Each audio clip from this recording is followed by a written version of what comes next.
Assalamualaikum warahmatullahi wabarakatuh. Teman-teman, kembali lagi di channel YouTube saya, Khairun Imam. Gimana nih kabar kalian? Semoga kita semua selalu diberi kesehatan, kemudahan, dan juga limpahan rezeki dari Yang Maha Kuasa, teman-teman ya. Nah, di video kali ini kita akan melihat bagaimana Rismon, salah satu peneliti abal-abal dari gerombolan pembenci Pak Jokowi, sepertinya mulai was-was dan ketakutan, teman-teman. Karena dia menyebarkan sebuah informasi bahwa di rumah dia atau domisili dia itu sempat didatangi 3 orang berbadan tegap. Dan menurut Rismon, itu adalah ancaman kalau dia mau dimunirkan. Waduh. Sepenting apa sih orang ini mau dimunirkan, ha? Kali aja tuh debt collector ya kan mau menagih hutang Rismon. Kali aja ya kan, kita kan nggak tahu teman-teman. Sama kayak Roy Suryo mau ke Sydney Australia. Ya katanya sih dia mau dimunirkan. Dimunirkan nggak penting kalian, hey. Tapi ya kalau kita lihat gelagat-gelagat pembenci ini, bahasanya sekarang itu cuma 2. Kalau mereka terancam merasa dimunirkan. Tapi kalau mereka mengancam mau menepalkan. Sama kayak si Alfian Tanjung mengancam mau menepalkan Solo, Bitor mengancam menyebarkan propaganda, mengajak masyarakat anak sekolah untuk membuat kerusuhan di Solo ya kan. Ini bahasa-bahasa mereka nih.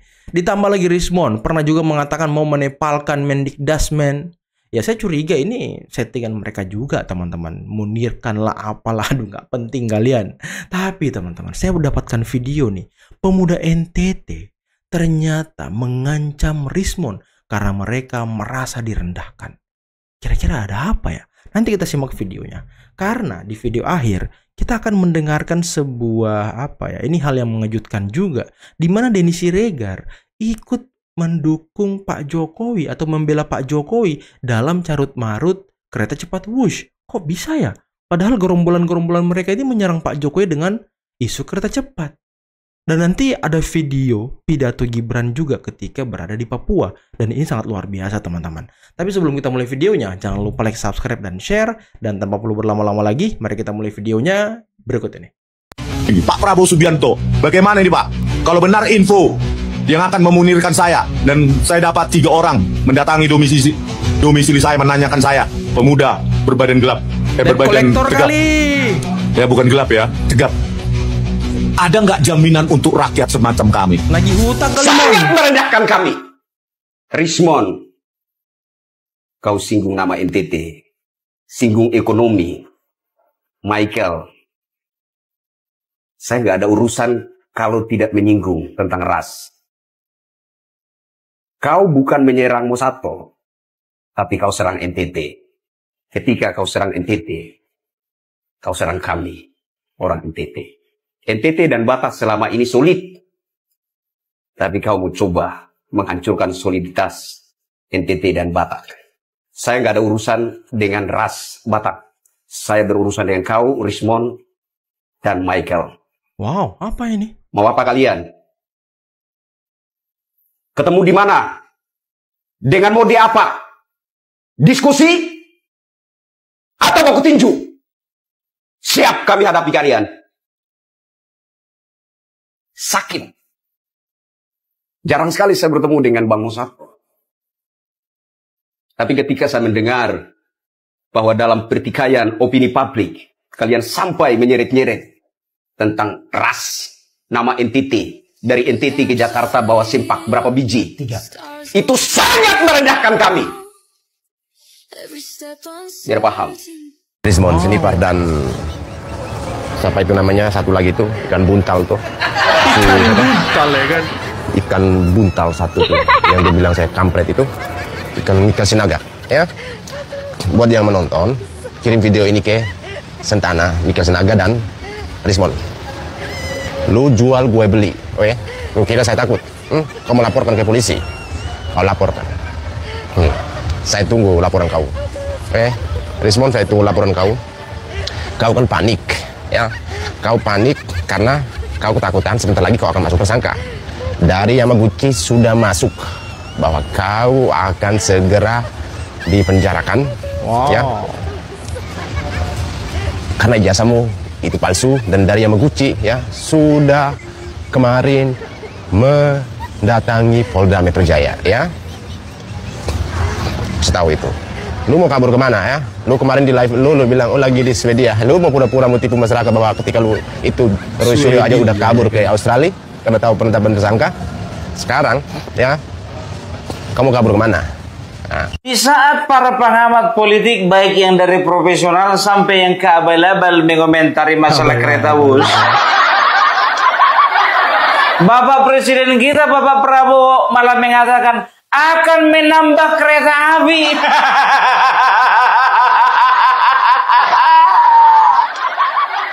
Dan beliau mengatakan, apa itu masalah-masalah kereta bus itu? Kita akan bayar. Bangsa Indonesia bukan negara sembarangan. Betul. Padahal bukannya bilang aku, sampai berbusa munculnya Mahfud MD ngomongin masalah wush. Mau cari muka dia sama Bapak Prabowo, nggak berhasil. Mulai dari Ferdinand Hutahian, Hasto Kristianto, sampai Said Didu. Udah gue bilang, mulai dari pengamat politik atau pengamat kebijakan publik yang dari paling profesional sampai paling abal-abal, komentar mengenai wush. Mereka berharap, Birto kalian, mereka berharap ya bahwasanya Bapak Joko Widodo akan dipojokkan, akan dipenjara ya kan. Dan ini akan membuat nama Bapak Joko Widodo semakin jelek di mata Bapak Prabowo. Ternyata Bapak Prabowo katakan apa? Masalah itu aja. Nggak usah khawatir, kita bayar. Iya. Gimana perasaannya Mahfud MD? Bagaimana? Ya. Pada diam sekarang juga ya. Biar tahu kalian ya. Hasto Kristianto ketika ditanya ya wartawan mengenai WUS ya kan apa dibilangnya? Ibu Megawati sudah mengingatkan 3 kali. Iya. Apakah pembuatan kereta cepat itu sesuai dengan kebutuhan rakyat atau tidak? Ibu Megawati sudah mengingatkan lo 3 kali. Iya 3 kali. Serot. Pret. Karena tidak bisa dijatuhkan, maka segala cara pun dilakukan. Fitnah disebar, isu diciptakan, tuduhan dilontarkan dari korupsi yang tak terbukti, ijazah palsu tak berdasar, hingga rumah hadiah dari negara. Sakit hati ya? Semua sudah dicoba. Tapi satu pun tidak mempan. Jokowi tetap berdiri, tegar, tenang, dan tetap bermartabat. Seberapapun kalian injak-injak, martabatnya tetap berdiri kokoh. Ia tahu bahwa kebenaran tidak perlu teriak, tidak perlu berebut kata seperti Roy Panci, tegak urat leher seperti Rismond, macam paling jago, macam paling berani sejagat. Cukup diam dan waktu akan membuktikan segalanya. Sakit hati, kesabaran menjadi perisainya. Ayo tambah lagi fitnah kalian. Ketulusan menjadi kekuatannya. Bagaimana lagi cara yang kamu mau cari? Dan kalian sebagian kecil anak bangsa yang hatinya dipenuh kebencian, terus mencari cara untuk menjatuhkannya. Silakan cari lagi, otak-atik terus, atau mungkin itu bisa mendatangkan uang melalui podcast kalian, melalui AdSense, dan kalian lupa bahwa tidak ada tipu daya manusia yang bisa menandingi rencana Tuhan. Mereka membuat tipu daya, dan Allah pun membalas tipu daya mereka. Dan Allah sebaik-baik pembalas tipu daya. Kalian pernah dengar kata-kata, bantulah dirimu dengan sholat dan sabar? Orang seperti itu yang kalian mau jatuhkan. Pakai ini, pakai ini. Dengar ini. Kini Jokowi memang telah selesai menjabat. Tapi namanya belum selesai di hati rakyat. Rakyat yang mana? Belum ya kami selesai di hati dengar rakyat. ini. Karena yang datang dari hati akan selalu sampai ke hati. Belum selesai di hati rakyat. Berarti rakyat masih mencintai Pak Jokowi. Wow, dan mungkin cinta rakyat ini nanti akan dilabuhkan atau dipindahkan kepada Mas Wapres Gibran. selaku orang yang menjadi perpanjangan tangan Pak Jokowi atau anak ideologis serta anak biologis dari Pak Jokowi. Dan yang dijaga dengan keikhlasan tidak akan pernah jatuh oleh fitnah. Dalam hidup saya beribu-ribu kali juga saya buktikan. Apalagi bagi orang sehebat Jokowi. Kesabarannya hebat, jejak politiknya coba siapa yang bisa menandinginya. Tidak ada satupun di republik ini. Tidak ada satupun. Selalu menang dan sabar. Tidak membalas cacian siapapun, tidak membalas fitnahan siapapun. Itulah keikhlasan. Itu yang mau kamu jatuhkan, kalian jatuhkan. Dan keikhlasan itu tidak akan pernah mampu dijatuhkan oleh fitnah. Saya Beni Budaya. Tetaplah Beni kalian Budaya. berlaku bodoh ya. Papua itu bukan tempat pengasingan atau pembuangan. Bapak Ibu mungkin udah sering baca berita tentang saya. Oh, Gibran diasingkan di Papua.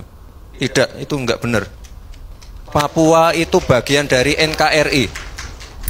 Bagian dari NKRI dan harus kita berikan perhatian khusus.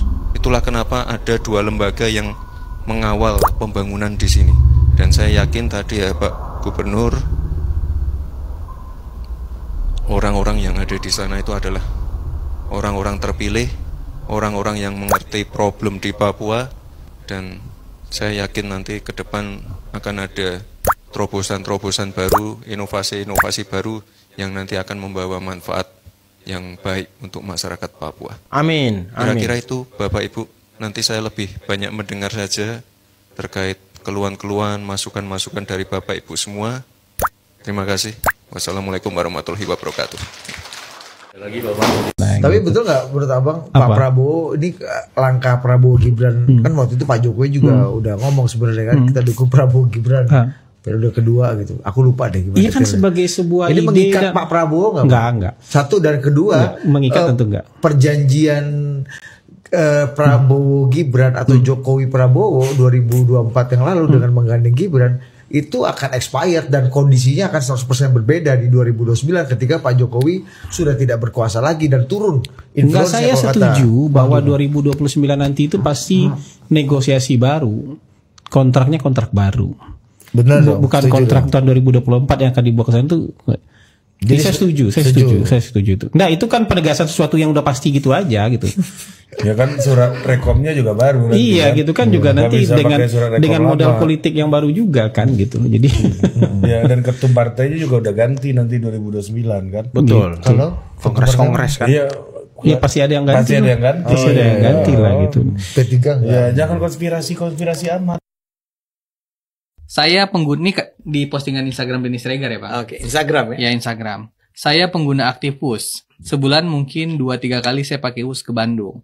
Perjalanan Jakarta-Bandung yang biasanya makan waktu 3-4 jam ditempuh hanya 45 menit saja. Ya. Tepat waktu. Di luar dari masalah markup, korupsi atau apapun, memang harus diselidiki. WUS sangat membantu mobilitas. Biasanya harus nginap di Bandung, sekarang mau bolak-balik juga tenang. Apalagi kalau bisa Jakarta-Surabaya yang katanya hanya 3 jam saja. Wah, makin keren. Ya. Ada posisi untuk kayaknya Jakarta-Surabaya juga oke. Ya. Jarak sudah bukan lagi masalah untuk di Jawa. Kalau naik pesawat, mulai dari perjalanan ke Suta, nongkrong nungguin pesawatnya, bisa total 5 jam. Itu belum termasuk delay-delaynya. WUS memang sejak awal didesain untuk B2B atau business to business. Karena B2B maka wajar bunganya lebih mahal. Karena faktor resiko, jadi benar kata Menkyu, urusan WUS nggak boleh jadi urusan pemerintah, harus jadi urusan Danantara. Di luar saya berseberangan sama Bapak itu, nggak tahu maksudnya? ya. Bapak itu adalah Jokowi kali ya? Pak Jokowi maksudnya, iya. Kan beliau ini dulu Pak Jokowi banget. Sekarang anti banget. Sekarang anti banget. Saya harus angkat topi dengan adanya WUS, nggak usah diperdebatkan dengan ketakutan akan hutang. Kalau negara ini dikelola dengan benar, hutang WUS itu kecil buat kita. Dan lagian kalau benar kita dapat transformasi ilmu dari Cina, siapa tahu PT Inka kelak akan bisa ekspor kereta cepat ke banyak negara berkembang. Disitulah nilai investasi yang tidak tertuang, transformasi teknologi dan keilmuan. Iya. Waduh. Luar biasa banget ya. Postingan Denny Siregar mengenai kereta cepat Wush dalam akun Instagramnya.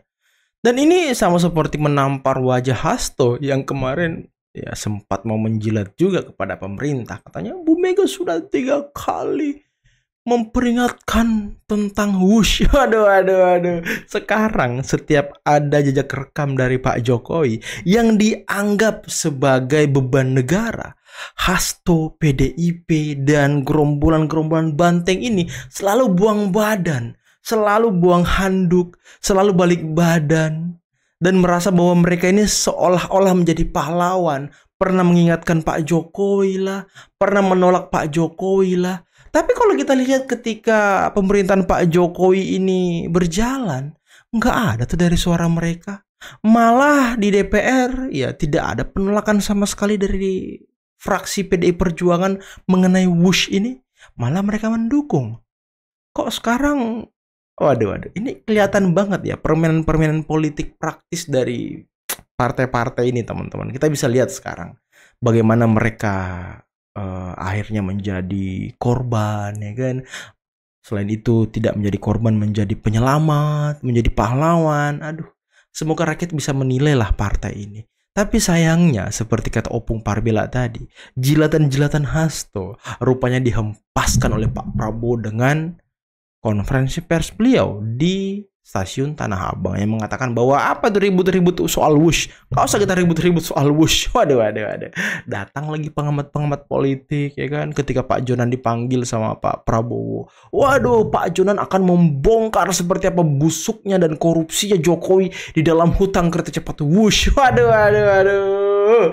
Ternyata ketika Jonan diwawancari oleh media di istana, ya Pak Prabowo tidak ngomongin soal wush katanya. Pengamat, aduh, siapa yang pengamat seperti itu, teman-teman? Ada tuh pengamat politik sekaligus pengamat militer katanya, aduh, agak-agak enggak jelas juga orang ini ya. Dia pengamat tapi pembenci Pak Jokowi, gimana tuh? Harusnya kalau pengamat politik jangan menjadi pembenci dong, harus ideal dong, harus objektif dalam menilai. Jangan sepemikiran terus dengan gerombolan pembenci, itu bukan pengamat namanya, pengolah. Pengolah narasi negatif. Aduh. Saya bingung teman-teman dengan orang-orang seperti ini ya. Aduh, nggak ngerti lagi saya. Tapi gimana dengan Rizwan? Katanya Rizwan didatangi rumahnya sama 3 orang berbadan kekar gitu. Ya saya curiganya sih debt collector. Tapi gimana menurut kalian teman-teman? Apakah itu memang orang yang mau memunirkan Rizwan? Atau memang orang yang mau menagih hutang Rizwan? Gimana menurut kalian? Coba komen di bawah ya. Oke lah, mungkin cukup sekian dulu video kali ini. Jangan lupa like, subscribe, dan share videonya. Akhir kata, bila taufiq wal hidayah. Assalamualaikum warahmatullahi wabarakatuh. Bye.